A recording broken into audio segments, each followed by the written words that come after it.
match number 2 was very, I think, underdeveloped for the Lahore Qalandars. Now the Qalandars, they may not be playing even on their home ground so well. Look at the Marylebone Cricket Club match, and it was the same thing over there. The same thing, exactly the same, only with different players. Salman Butt this time, he wasn't playing. Okay, but that is the thing that Chris Lynn put Linsanity over there, and that was very good actually. He was on his first PSL match and he was not leaving anybody. Every bowler was smashed out of the park, and then after that, look at that, Fakhar Zaman also joined in the action. They both were playing very good, but then after that, Moeen Ali got a wicket. Now look at this, the wrist spinners. What I want to say is that the wrist spinners should be in there in this PSL. They will be in the spot. I think it's only Peshawar Zalmi who can really connect to the spinners and hit them out of the park. Otherwise, the spinners are pretty good to hit. And then look at that. Now look at this, Moeen Ali, he totally just got 2 wickets, and then there was the game just totally turned out. Lahore Qalandars didn't lose morale because it's a big batsman going into the dugout, or was it something like that, or they were not mentally ready, or what was it? But then the wickets fall like bunches of bananas falling from trees, and that's how that was their story. And they just huddled up for 138, and that is also courtesy of Sohail Akhtar, because without him it would have been a disaster. It was a good last effort innings in the death overs, but it was not so good actually. I don't think so. They did really have the potential to get that up, because it was just some type of mentally, that collapse, and they were not really showing some good body language out in the field. They looked really tired and sad, and you know what I mean. And they didn't look so confident, and they looked underconfident. So that is something which you want to see, that Lahore Qalandars collapsing. But Lynn and Fakhar Zaman showed a lot of potential, and in the next matches, of course, the next match, Islamabad United versus Lahore Qalandars, we might see some Linsanity out there. So Islamabad United should watch out. Anyway, the next thing is Multan Sultans. They had a lot of hiccups, but they were never in trouble really. Actually, they just lost some wickets, but they were nothing because they built their partnership back. They lost momentum. It was going downhill. But then after that, look at this really good stunner, because they built the partnership, and that 3rd wicket partnership is something which I will really say as the best moment of the day. In this match day, I think that the 4th wicket partnership was the best. And that was because they shaped it back. There was a lot of pressure. 2 big batsmen had gone back, and that's where I think Shan Masood really paved the way. And that was the turning point basically. And that was where Lahore Qalandars had to take a turn back. But then after that, the wickets dwindled. And by the way, the Lahore Qalandars should have thought that if this just got in 50 runs, they would have been in a lot of trouble. And then after that, there were a few hiccups. Ishan Ashraf got out and Shan Masood got out, but they were not anything for the match because they were too close, and Afridi finished it in style. So I think overall Lahore Qalandars did not do such a good effort, very poor effort, because I was expecting a lot from Chris Lynn, and I was pretty sure that they were going to go over 200, but they didn't even cross 150, which is not so much.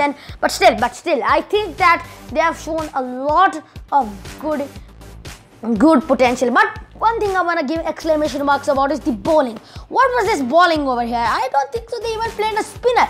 I think even if you could put Shekugadi Parsana or somebody else like that, or you could put Maaz Khan or any other spinner, Farzan Raja, at least you would get a little bit of spin, which would be good. But all they had was fast bowlers, and there was like Dilbar Hussain getting for a lot of runs. There were a lot of runs. Even though they were pacey, they were using the pace to advantage, and that is something which I really liked about Multan Sultan this time. And you might seen that all the balls were half volleys, and that was something that was not even taken into consideration, and short balls were pulled out like bunches from banana. So that's why I just want to say that this is not a good option to go with pace entirely.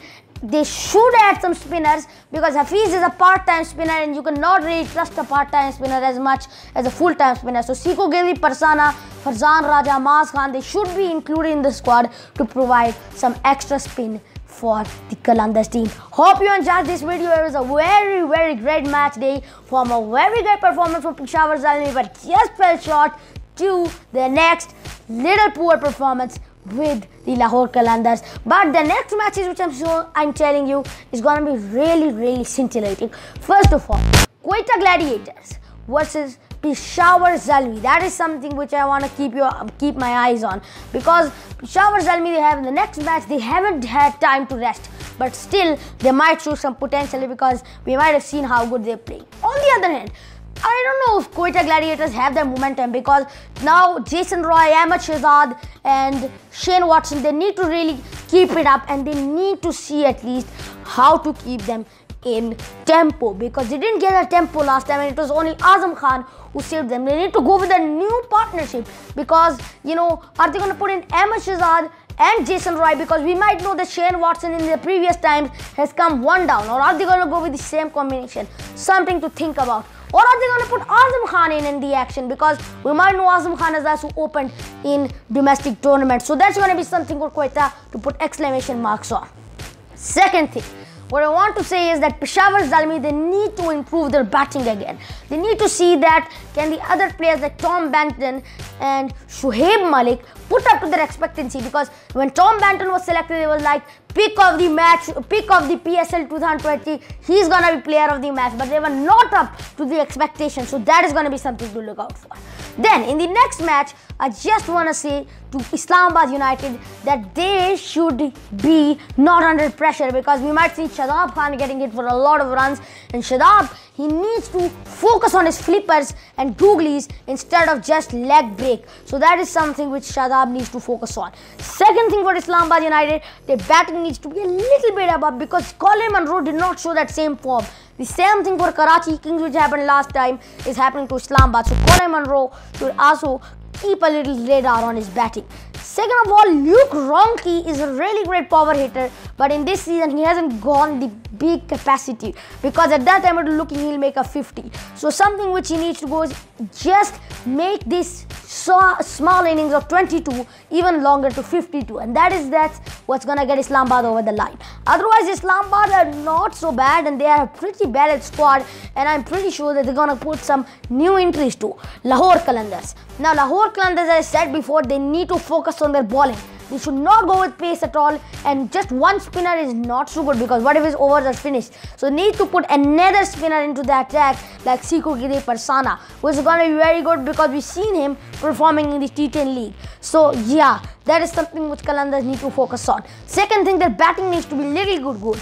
Even if Chris Lynn and Fakhar Zaman go, they should not lose heart and still keep their partnership up like Islamabad did or Quetta did. So they need to keep their partnership up and not go down like this. And again, just because relying on Lynn is not an option, they need to also get the middle order into the action, and they should not end up as 6th as they always did before. Hope you enjoyed this video. It has been a great match day, and tomorrow will be another great match day. So this is all for today, and if you want to see more videos, go to my website ziyanhamid.com and go to my Facebook page, and don't forget to subscribe to my YouTube channel and hit that bell button. I'll wait for your feedback. Allah Hafiz.